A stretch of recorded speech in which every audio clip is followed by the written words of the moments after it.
ever wondered how your local schools get to you or how potable water gets to your vicinity? Come with me as we take you through how decentralization gets all these developmental projects to our local communities. Decentralization in development simply means bringing down the power and decision making from the central government down to the local government. You'll be wondering how it all started. Decentralization in development simply means moving the power and the decision making from the central government to the local government. You'll be wondering how it all started. Decentralization theory began slowly in the 1960s, but with gathering speed, decentralization became one of the broadest movements. Examples of decentralization in Ghana. We have Ghana's district assembly system, which is the key example of decentralization in action. Also, we have local governments, which are given the mandate to plan development projects through district medium-term development plan. And also the last one, we have the district assembly common fund, which provides financial resources to local authorities.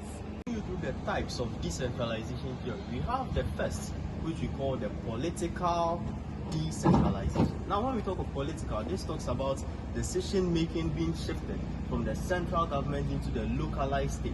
And then the second, which is the administrative, this refers to town planning and other things being shifted from the central government to the local district or the local municipality. And then the third, which is economic. When we talk of the economic, what do you mean? The major banks in the country, the CEOs and everything, they coming down to the local municipality, all to boost development. All this would lead to the boost in development in the localized states. However, we have some benefits of decentralization, and I will talk about one. It deepens democracy. You know, democracy is for the people, and if the people's decisions are taken into consideration, we have a good and proper democracy in Ghana. So if the decentralization which we are talking about is practiced correctly in Ghana, we have deepened democracy in Ghana. Thank you. Also, it increased in the citizens' voices and participation. In the 1988, Wallace and Oates widely cited and hold that the government is responsive for the local needs of the citizens. This says the citizens in the country are allowed to voice up on issues, and then the government deliver. Decentralization theory has no single founder, but rooted in the liberal democratic theory, public choice theory, and the new public management. To the benefits of decentralization, it reduces the risk of civil conflict, it improves economic performance, and also brings about empowerment and autonomy. There are some challenges that decentralization faces. One, capacity building.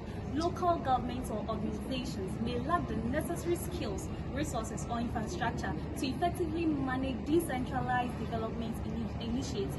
Two, coordination and communication. In decision making, decentralization helps, and it sometimes facilitates the development and brings it down. Again, there is inequality between rich and poor districts.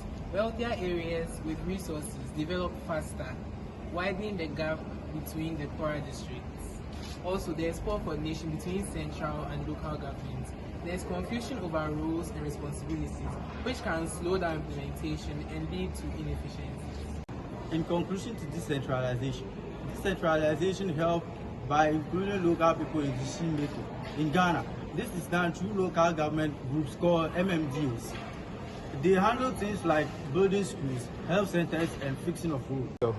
Alright, so come with me as I take you through the opinion of one fine gentleman about decentralization in Ghana. So my name is Raymond.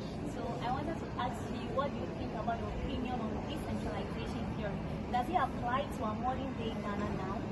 Well, that's a very difficult stand to take.